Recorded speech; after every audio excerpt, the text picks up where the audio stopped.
नमस्कार दोस्तों, बहुत बहुत स्वागत है हमारे यूट्यूब चैनल पे। आशा करता हूँ सब अच्छे होंगे। 10:52 है और आज निफ्टी बैंक क्या ग्रीन लग रहा है। अगर हम देखें तो निफ्टी 50 भी ग्रीन है 70 पॉइंट एंड सेंसेक्स भी ग्रीन है 332 पॉइंट्स। लेकिन निफ्टी बैंक कुछ खास नहीं लग रहा है। और निफ्टी बैंक की बात करें तो ओपन कहाँ पे हुआ है निफ्टी बैंक एग्जैक्टली 9:15 यहाँ पे ओपन हुआ। नीचे ऊपर कंसोलिडेशन ही कर रहा है निफ्टी बैंक और निफ्टी 50 चल रहा है। अगर हम बात करें तो निफ्टी 50 चल रहा है, यानी आईटी सेक्टर चल रहा है, लेकिन बैंकिंग सेक्टर कुछ खास परफॉर्मेंस नहीं कर रहा है।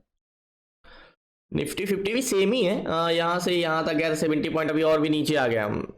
निफ्टी 50 थोड़ा सा गैप अप ओपन हुआ है और Nifty bank gap up open नहीं, गैप अप ओपन हुआ तो एग्जैक्टली ये तो नीचे है अपने प्राइस से। तो निफ्टी बैंक तो निगेटिव है लेकिन निफ्टी 50 पॉजिटिव है। निफ्टी बैंक 12 पॉइंट भाई कॉस्ट टू कॉस्ट चल रहा है, मतलब प्रीमियम का। अब आज निफ्टी बैंक कंसोलिडेशन कर रहा है, 2 दिन से अच्छा डाउनफॉल आया। अगर आप देखोगे तो एग्जैक्टली मार्केट कल एक बड़ा फॉल आया और आज मार्केट फिर इस प्राइस को ब्रेक करेगा तो शायद एक मूवमेंट नीचे को आ जाए। लेकिन सबसे पहले हम 1 वीक के टाइम फ्रेम में लगाएंगे। और HDFC बैंक का आज का रिजल्ट है लेकिन अभी तो आया नहीं है, वो तो आई थिंक शाम को आएगा, तो रिजल्ट बाद में देखेंगे कि कैसा परफॉर्मेंस रहा है। तो निफ्टी बैंक को सबसे पहले 1 वीक के टाइम फ्रेम में लगाएंगे और 1 वीक के टाइम फ्रेम में यही देखना है कि नीचे कोई बॉटम तो नहीं है सबसे पहले ट्रेड करने के लिए। तो हमें मार्केट में यही बॉटम एक दिख रहा है और इसके नीचे का कोई बॉटम भी नहीं दिख रहा है। तो वनडे में आ जाते हैं इसके बाद। तो वनडे में मार्केट इसको ब्रेकआउट दिया। अब ध्यान देखना, ये चैनल को क्या किया है, मार्केट ब्रेक किया है, ये रिटेस्ट करने गया है। अब एग्जैक्टली कुछ ऐसा करके मार्केट नीचे जा रहा है। तो नीचे जो सपोर्ट लेवल होगा हमारा, एक सपोर्ट लेवल हमारा ये वाला हो सकता है एग्जैक्टली ये। तो मार्केट में ये सपोर्ट लेके क्यों सपोर्ट, अगर मार्केट इसको ब्रेक किया, देखो ध्यान से देखना, मैंने एक बड़े टाइम फ्रेम में एक चैनल का एक वे, प्राइस एक्शन तो एक वे है चलने का, और मैंने क्यों ऐसे पकड़ा। मार्केट चैनल को ब्रेकआउट दिया, रिटेस्ट कर रहा, डबल टॉप बनाया है और नीचे मार्केट सपोर्ट को टेस्ट कर रहा है। तो मार्केट यहां पे या तो रिवर्सल के भी चांसेस हैं एंड या तो मार्केट ब्रेक भी करेगा। तो ये सब चीजें जानना बहुत जरूरी होता है। जब आप एक बड़े टाइम फ्रेम में 1 वीक से लाइन ड्रॉ करते हो, फिर वनडे में आते हो, फिर एक चैनल बनाते हो, तो आपको एग्जैक्टली समझ में आ जाता है कि मार्केट क्यों कंसोलिडेशन कर रहा है, क्या बॉटम है।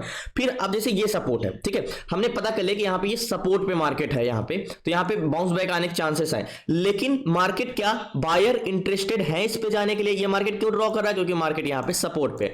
लेकिन क्या यहाँ पे इंटरेस्टेड है बायर, अगर स्ट्रेंथ होगी तो बाइंग साइड का ट्रेड इजी से बन जाएगा, बट अगर स्ट्रेंथ नहीं होगी तो फिर ब्रेकआउट का इंतजार करेंगे। यही सब चीजें प्राइस एक्शन पहले हमने वे तो देख लिया चलने का कि अगर मार्केट में किधर की डायरेक्शन होगी हम किधर का ट्रेड लेंगे। तो प्रोबेबिलिटी यही हाई है कि मार्केट सपोर्ट पे है तो यहाँ पे डिमांड आनी चाहिए। लेकिन क्या बायर इंटरेस्ट, मान चलो सपोर्ट है, अब मार्केट सपोर्ट पे तो आ गया, अब सपोर्ट तो हम देख ली सपोर्ट पे मार्केट है, लेकिन क्या यहाँ पे डिमांड है, क्या यहाँ पे खरीदने के लिए लोग इंटरेस्टेड है, यही चीज जानना है। तो सबसे पहले हमें मार्केट का डाटा समझना होगा, जो कि ऑप्शन चैन देख के समझ में आएगा। तो ऑप्शन चैन में हमें कॉल सेलर यानी सेलर और बायर का सेंटीमेंट समझना होगा कि मार्केट में चाहते क्या है। तो जाहिर सी बात है मार्केट में 2 लोगों का सेंटीमेंट जानना होता है, पहले हमारे सेलर और दूसरे होते हैं हमारे बायर। तो अभी बायर को हम साइड रखते हैं, रोज मैं आपको रिपीट करता हूं। पहले हम सेलर को देखते हैं कि सेलर का सेंटीमेंट क्या है। सेलर 2 टाइप के होते हैं हमारे, एक होते हैं हमारे कॉल सेलर और दूसरे होते हैं हमारे पुट सेलर। तो कॉल सेलर मार्केट में क्या क्रिएट करते हैं, रेजिस्टेंस क्रिएट करते हैं। पुट सेलर मार्केट में सपोर्ट क्रिएट करते हैं, मतलब मार्केट को नीचे जाने से रोकने का काम किसका है, सपोर्ट का। मतलब ये कौन रोक रहे हैं, पुट सेलर, और मार्केट को ऊपर जाने से रोक रहे हैं कौन, कॉल सेलर। तो ये हमारा P divide by C equal to R, यानी PCR हम ऐसा निकालेंगे मार्केट में, PCR 1 के ऊपर रहेगा तो कॉल सेलर ज्यादा, 1 के नीचे रहेगा तो पुट सेलर। लेकिन मैं आपको बार बार बोलता हूं ज्यादा कौन है ये तो इंपॉर्टेंट ही नहीं करता, वो हम लास्ट में समझेंगे अभी कैसे मैं बोल रहा हूं। तो देखो एक बार हम रिफ्रेश कर लेते हैं बैंक निफ्टी को, और कॉन्ट्रैक्ट की साइड का ग्रीन है, full of full put side का ग्रीन है। चलो पुट साइड का तो ग्रीन है। पुट सेलर हमारे हैं 20,82,671, 20,82,671। ये बहुत ज्यादा, ये हमारे कॉल बायर है, पुट्स बायर, कुल पुट सेलर है। तो हम कैलकुलेटर ओपन करते हैं तो क्या है, 20,82,671, 671, इसको डिवाइड करेंगे। कॉल सेलर की संख्या क्या है, 39,42,416, 39,42,416। ये हमारे पुट सेलर हैं, 39,42,416। 40,42,416। अब यहां पे देखो कॉल सेलर कितने हैं, पुट सेलर कितने हैं, 20 लाख। अब पुट सेलर का काम क्या है, मार्केट को नीचे जाने से रोकना। कॉल सेलर क्या काम है, मार्केट को ऊपर जाने से रोकना। अगर हम कंपैरिजन करें तो पुट सेलर मात्र 20 लाख है और कॉल सेलर 40 लाख। मतलब एक बस को आगे जाने से रोकने के लिए 40 लोग खड़े हैं और नीचे जाने से रोकने के लिए मात्र 20 लोग खड़े हैं। तो आपको किधर स्ट्रेंथ ज्यादा होगी भाई, आगे जाने से रोकने वाले प्रतिरोधक बहुत है, मतलब सेलर बहुत ज्यादा है मार्केट में ऊपर जाने से रोकने के लिए 40 लोग, यानी पीसीआर तो एक्सट्रीमली नेगेटिव आएगा। यहां पे इक्वल करो तो 0.52 का पीसीआर आया है, यानी एक्सट्रीमली नेगेटिव 0.5252। अब इतना नेगेटिव पीसीआर है, अब क्या पता मॉर्निंग से पीसीआर बढ़ रहा हो, कल मार्केट इतना गिरा, हो सकता है 48 पहुंच गया हो। आज क्या हुआ है सुबह से मार्केट में पीसीआर, मतलब मार्केट कॉल सेलर जो है बहुत ज्यादा है मार्केट को ऊपर, बस को आगे जाने से रोकने वाले, शायद इसी वजह से मार्केट ऊपर ना जा पा रहा हो, लेकिन जाना ऊपर चाह रहा हो। अब हमने ये तो देख लिया कि मार्केट को ऊपर जाने से रोक रहे हैं, लेकिन मार्केट खुद कहां जाना चाह रहा है। अब आप बोलोगे सेलर तो नीचे ले जाना चाह रहे हैं, नहीं, सेलर का काम मार्केट को ट्रेवल कराना नहीं है, वो काम बायर का है। मार्केट को सिर्फ रोकने का काम सेलर का है। तो सेलर तो हमें पता चल गया कि मार्केट को ऊपर जाने से रोक रहे हैं। अब हमें निफ्टी ट्रेडर में ये देखना होगा कि चेंज इन पीसीआर यानी चेंज इन ओआई, ये लोग सुबह से इंटरेस्टेड क्या हो रहे हैं, पीसीआर बढ़ रहा है या कंसोलिडेशन कर रहा है। तो सेम मार्केट गिरा, पीसीआर गिरा, मार्केट बढ़ा, पीसीआर बढ़ा, मार्केट गिरा, पीसीआर गिरा, मतलब मार्केट ओपन हुआ तो पीसीआर तो 52 खत्म, थोड़ा सा मार्केट बढ़ा तो 53 का पीसीआर हुआ, फिर मार्केट गिरा 52 का। तो मतलब पीसीआर कंसोलिडेशन कर रहा है, कुछ खास मूवमेंट नहीं कर रहा है, साइडवे है। तो सेलर का इंटेंशन बिल्कुल कुछ इंटरेस्टेड नहीं, उनको खुद नहीं पता कि हमें क्या करना है। मार्केट यहां से बढ़ा था थोड़ा सा, पीसीआर बढ़ा, फिर गिरा, तो पीसीआर गिरा, फिर बढ़ा तो फिर बढ़ा, फिर घटा तो फिर घटा, मतलब पीसीआर साथ साथ मार्केट के साथ साथ ट्रेवल कर रहा है। अब सबसे बड़ी चीज, हमें एक जोन खींचना होगा, जैसे कि ये 600 का जोन, एग्जैक्टली ये राउंड फिगर जोन, ठीक है। अब मार्केट यहां से ऊपर जाना चाहिए कि नहीं जाना चाहिए, एट द मनी का जोन होगा, एग्जैक्टली ये, ठीक है।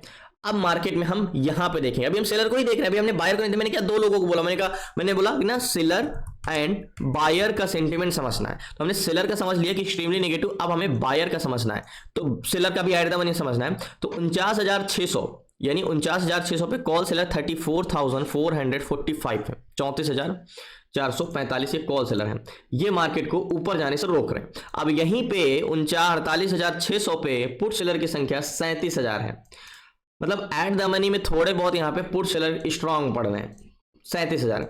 अब हम बात करते हैं बायर की, तो इसी के जोन पे कॉल बायर हैं 2,80,897, ये कॉल बायर है जो क्या कर रहे हैं, मार्केट को बुलिश जाने के लिए, पैसेंजर हैं बायर जाने के लिए बैठे हैं, इनका ये ट्रेवल कराते हैं, यही मार्केट को ऊपर ले जा रहे हैं 2,80,000। और यहीं पे पुट बायर जो हैं वो 3,53,787, ये पुट बायर है जो मार्केट को नीचे ले जा रहे हैं, बेरिश ले जा रहे हैं, एग्जैक्टली ये। तो हमें एट द मनी में वॉल्यूम किस साइड का ज्यादा मिला, बेरिश। मार्केट में एक्सट्रीमली नेगेटिव वॉल्यूम है, 3,53,000 पुट बायर, मात्र 2,80,000 है, मतलब कहीं ना कहीं 73,000 put buyer at the money में ज्यादा है। अब हमें ओवरऑल सीपीआर देखना होगा कि ओवरऑल सीपीआर क्या है। तो हमें कॉल बायर की संख्या 45 लाख है, पुट बायर 43 लाख, तो 45 कॉल बायर हैं, 45 कॉल बायर, याद रखिएगा कॉल बायर कितने, 45 लाख है, पुट बायर 43 लाख माइनस 43, तो ओवरऑल वॉल्यूम जो है 2 लाख, मतलब मार्केट में जो ओवरऑल वॉल्यूम है पीसीपीआर वो +2 है, मतलब कॉल साइड का ज्यादा है, सीपीआर +2। तो हमने क्लासेस में पढ़ा कि अगर ऐसा सिचुएशन होगी, पीसीआर गिर रहा है, तो मार्केट में बेरिश तो है लेकिन उसकी स्ट्रेंथ नहीं है। क्या है, मार्केट बेरिश तो जाएगा लेकिन उसकी स्ट्रेंथ नहीं है। तो मतलब बेरिश स्टेट या तो कॉल साइड का वॉल्यूम बढ़े, पीसीआर बढ़े तो मार्केट ऊपर जाए, बट अगर पीसीआर नहीं बढ़ेगा तो मार्केट नेगेटिव थोड़ा बहुत जाएगा लेकिन कंसोलिडेशन का है, क्योंकि उसकी स्ट्रेंथ नहीं है। अब यहीं पे एट द मनी में वॉल्यूम तो पुट साइड का बड़ा है, लेकिन ओवरऑल वॉल्यूम अगर पुट साइड का अच्छा खासा बड़ा होता, यानी ये 50 लाख होता और ये 45 लाख होता, तो हमारा मार्केट एक तरफा बेरिश होता। यहाँ पे ओवरऑल स्ट्रेंथ तो कॉल साइड की है, यानी सीपीआर तो बड़ा हुआ है, सीपीआर पॉजिटिव है और पीसीआर एक्सट्रीमली नेगेटिव है। तो मार्केट साइडवे होने का रीजन क्या है, यही है कि सेलर मार्केट को ऊपर जाने नहीं दे रहे हैं और बायर नीचे को कुछ खास ज्यादा इंटरेस्टेड नहीं है, बस। अब हमें देखना यह है कि मार्केट, देखो मैं आपको एक चीज बताता हूं कि मार्केट चलता है कंपोनेंट से, यानी निफ्टी बैंक भी 12-13 बैंक से मिलकर चलता है। तो हमें जो मेन बैंक है एचडीएफसी बैंक और आईसीआई बैंक, उसका सेंटीमेंट देखना। तो जस्ट 1 मिनट, सेंसेक्स में हम देख रहे हैं, बैंक निफ्टी का देखना है। 5 में से 12 में से 7 नेगेटिव हैं और 5 पॉजिटिव हैं। तो सबसे पहले हमें एचडीएफसी बैंक का देखना होगा कि एचडीएफसी बैंक का क्या, एचडीएफसी बैंक का एक रिजल्ट भी आने वाला है, बट किस टाइम पे आएगा ये देखना है। एचडीएफसी बैंक कॉन्ट्रैक्ट नेगेटिव है और पॉजिटिव भी है, मतलब जो चेंज इन कॉन्ट्रैक्ट है वो पॉजिटिव भी है और नेगेटिव भी है। Overall volume 55,000, put buy 34,000, 94,000, 49,000। मतलब ये क्या है, एचडीएफसी बैंक की स्ट्रेंथ बुलिश है, लेकिन इसमें सेलर हावी हैं। तो एचडीएफसी बैंक क्या है, जाना तो ऊपर चाह रहा है लेकिन उसको सेलर जाने नहीं देंगे, समझिए। तो क्या करेगा मार्केट, अगर सेलर हावी रहेंगे तो मार्केट रेजिस्टेंस पे जाएगा और कांसोलेशन करेगा, थोड़ा बहुत यहाँ पे प्रॉफिट बुकिंग हो जाएगी बस। तो market exactly HDFC bank positive है। एक बार हम इसका चेंज इन पीसीआर देख लेंगे, अगर पीसीआर इसका भी साइड वे है, एचडीएफसी बैंक एग्जैक्टली मेरे हिसाब से एचडीएफसी बैंक का पीसीआर तो बढ़ रहा है यहाँ पे। तो एचडीएफसी बैंक मैंने क्या बोला, मार्केट जाना ऊपर चाह रहा है। अब यहाँ पे आपको डाटा निगेटिव की इतना दिख रहा है, कॉन्ट्रैक्ट गिरा है, लेकिन हम यहाँ पे बेरिश ट्रेड नहीं ले सकते। एचडीएफसी बैंक का पीसीआर भी बढ़ रहा है, पीसीआर भी बढ़ रहा है, एचडीएफसी बैंक भी बढ़ रहा है और एचडीएफसी बैंक की स्ट्रेंथ भी बुलिश है। बट एचडीएफसी बैंक कंसोलिडेशन कर सकता है रेजिस्टेंस पे, मतलब काफी उसको मशक्कत करना पड़ेगा, कंसोलिडेशन करना पड़ेगा ऐसे, क्योंकि शेयर बहुत ज्यादा है मार्केट में। अब हमें एक चीज और देखना होगा आईसीआई बैंक को। आईसीआई बैंक क्या इंटेंशन है, आईसीआई बैंक का कॉन्ट्रैक्ट तो दोनों साइड रेड है, सिर्फ कॉल साइड के थोड़े बहुत ग्रीन है। 15,000, 12,000, 25,000, 38,000। मतलब आईसीआई बैंक में भर भर के सेलर हैं, कॉल सेलर, मतलब पीसीआर सेलर मार्केट को ऊपर जाने ही नहीं दे रहे हैं आईसीआई बैंक। और आईसीआई बैंक का भी पीसीआर बढ़ ही रहा है। मार्केट यहाँ से गिरा जरूर है, मार्केट सीधा मार्केट 1205 से आ गया है 1201, 4 पॉइंट, लेकिन इसका पीसीआर नहीं गिर रहा। मतलब आईसीआई बैंक और एचडीएफसी बैंक का दोनों का पीसीआर बढ़ रहा है। तो मतलब हम बेरिश ट्रेड तो नहीं ले सकते हैं यहाँ पे, बिल्कुल नहीं। सपोर्ट पे मार्केट है तो हमें यहाँ पे बुलिश ट्रेड ही लेना चाहिए। जैसे मैंने आपको एक चीज बताया कि मार्केट अगर आप 1 डे टाइम फ्रेम में लगाओगे तो ये वाला जो जोन है मार्केट में एग्जैक्टली ये, जस्ट 1 मिनट, ये मार्केट का सपोर्ट जोन है जो हम 1 डे टाइम फ्रेम में लगाए हैं एग्जैक्टली ये।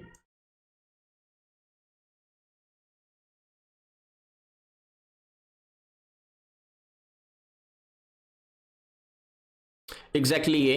अब हम 5 मिनट टाइम फ्रेम में आएंगे तो देखो मार्केट जो यहाँ पे हमने लाइन ड्रॉ किया है, मार्केट इसके ऊपर जाना चाहिए एग्जैक्टली। तो ये इसको मैं हटा दे रहा हूँ, ये जो हमने जोन खींचा ये भी पर्याप्त है। तो यहाँ पे देखो रेड कैंडल्स देख के हमें गुमराह नहीं होना, हमें ये पता चल गया कि बेरिश ट्रेड नहीं बन सकता है मार्केट में। तो अब हमें इंतजार कर सकते हैं थोड़ी देर, अब हमें इंतजार करना होगा। तो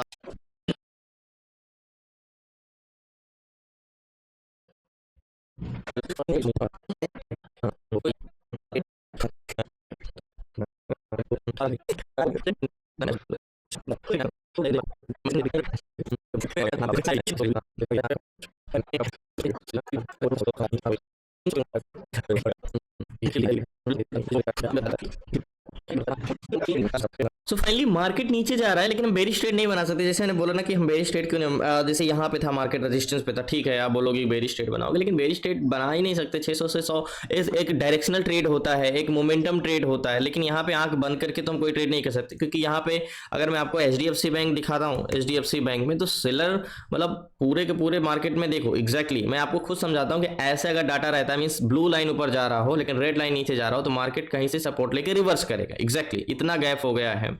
और एक आईसीआई बैंक को भी हम देख लेते हैं, आईसीआई बैंक। तो इसको भी मैं अगर देखूं तो मार्केट में सेम, मार्केट नीचे जा रहा है लेकिन पीसीआर ऊपर जा रहा है। तो इसका सेंटीमेंट यही है कि मार्केट रिवर्सल के संकेत मिल रहे हैं, कहीं से भी रिवर्स कर सकता है। और ये 100% श्योर है। एक बार हम सीपीआर और देख लेते हैं मार्केट में, बैंक निफ्टी में क्या बायर इंटरेस्ट, सेलर तो पूरा इंटरेस्टेड हो रहे हैं मार्केट को यहाँ पे रोकने के लिए। Just 1 minute, bank Nifty CPR जो हमारा है कॉन्ट्रैक्ट पुट साइड के ग्रीन 53,000, 52,000, तो 53 माइनस 52 जो हमारा सीपीआर है वो 1-2 लाख वही है। तो मतलब बायर तो इंटरेस्टेड नहीं, कॉल बायर तो ऐड नहीं हुए, बट सेलर इतना तेजी से बढ़ रहे हैं तो लास्ट तक बने। सो फाइनली मैंने अभी कोई भी ट्रेड एग्जीक्यूट नहीं किया है। पीछे का रीजन यही है कि डाटा पॉजिटिव हो रहा है और मार्केट नेगेटिव है। और मार्केट जब तक कोई सपोर्ट ना ले ले, मतलब मार्केट या तो कम से कम इस जोन को टेस्ट करके इसको ब्रेक करके ऊपर जाए, मार्केट फिर से रिटर्न ले, मार्केट या तो ऐसे सिचुएशन में हम ये वाले जोन को भी ड्रॉ करेंगे कि मार्केट कम से कम इसके ऊपर जाए, तब हम ट्रेड कर सकते हैं। बाकी अभी कोई ट्रेड नहीं कर सकते, तो इंतजार करते हैं। बेरिश ट्रेड लेना कह सकते हो रिस्की है, बेरिश ट्रेड बनी नहीं है क्योंकि स्ट्रेंथ नहीं है, डाटा पॉजिटिव हो रहा है। वेट। सो फाइनली आपको ये लग रहा होगा कि मार्केट नीचे गिर रहा है और मैं एक जीत पकड़ के बैठा हूँ कि मार्केट में बुलिश ट्रेड बनेगा, और एचडीएफसी बैंक और आईसीआई बैंक दोनों पीसीआर मतलब एज अ ग्राफ उनका ऐसे जा रहा है और मार्केट कुछ ऐसे आ रहा है। तो ग्राफ तो ऊपर जा रहा है लेकिन मार्केट नीचे आ जा रहा है, लेकिन सपोर्ट लेके ऊपर जा सकता है। अब नीचे सपोर्ट नहीं ले पा रहे क्योंकि बाहर इंटरेस्टेड नहीं हो रहे। देखो कभी कभी कुछ चीज़ें छोड़ देना ही बेटर होता है, तो मार्केट आज छोड़ देना ही सबसे अच्छा चीज़ है। मतलब नीचे गिर रहा है तो उसे छोड़ देना चाहिए, मार्केट ऊपर आता है तो एक बार हम ट्रेड करें। बाकी आज तो छोड़ना ही अच्छा है क्योंकि डाटा हमारे अगेंस्ट नहीं है, हमारे फेवर में, लेकिन मार्केट हमारे अगेंस्ट है। मतलब डाटा का डायरेक्शन दूसरा है और मार्केट का डायरेक्शन दूसरा है, तो रिस्क है ट्रेड लेने में। तो आज का दिन अवॉइड करने का है, और जब हमें चीज़ें ज़्यादा ना समझ में आए तो अवॉइड करना चाहिए। अब ज़बरदस्ती का ट्रेड आज बनेगा, मतलब आप ले लिए ट्रेड और आपको प्रॉफिट हो गया, तो ये आपका एक लगवाई चांस है। मार्केट कहीं से भी सपोर्ट लेके एक बड़ी कैंडल्स बना के ऊपर जा सकता है, तो ये चीज़ें हमें पहले से पता है, तो हम क्यों जानबूझकर ट्रेड लें। तो आज के दिन ऐसे ही समाप्त करते बिना किसी ट्रेड किए हुए। आज का कुछ डाटा सेंटिमेंट सही नहीं है, एचडीएफसी बैंक और आईसीआई बैंक बिल्कुल डिफरेंस है। तो धन्यवाद आपका, शुक्रिया लास्ट तक बने रहने के लिए। प्लीज़ आपसे रिक्वेस्ट है नए चैनल को सब्सक्राइब कर लीजिएगा, एंड कल मिलते हैं। शायद इससे बेटर आज फंड कमाने से अच्छा इससे बेटर अपॉर्चुनिटी कल मिलेगी। कभी कभी इंतजार कर लेना चाहिए, जाहिर सी बात है, हो सकता है कल इससे अच्छी अपॉर्चुनिटी एक डायरेक्शन में मार्केट होगा, तो कल हम देखेंगे। तो धन्यवाद आपका, कल मिलते हैं न्यू ट्रेड न्यू स्ट्रेट के साथ। आपको सीखना है A to Z सारी चीज़ें स्टॉक मार्केट से रिलेटेड, तो डिस्क्रिप्शन में नंबर है, आप उस पर कॉल कर मैसेज करके जुड़ सकते हैं। 6 मंथ की क्लासेस में stock intraday, stock SIP, ETF SIP, option selling and option buying, A to Z सारी चीज़ें। तो धन्यवाद आपका, शुक्रिया लास्ट तक बने रहने के लिए। मैं क्या कह रहा हूँ, ये अभी भी मैं कह रहा हूँ, इसकी बेरिश स्ट्रेंथ बहुत खास नहीं है। जाहिर सी बात है, हमने जो लाइन ड्रॉ किया वो 600 के जोन पर ड्रॉ किया, अभी 300 है, मतलब 200 पॉइंट नीचे गिर गया, लेकिन मैंने ट्रेड नहीं लिया। क्यों नहीं लिया? क्योंकि डाटा नहीं है, डाटा बेरिश ही नहीं है, स्ट्रेंथ ही नहीं है, रिवर्सल कर सकता है कहीं से भी। धन्यवाद आपका, कल मिलते हैं न्यू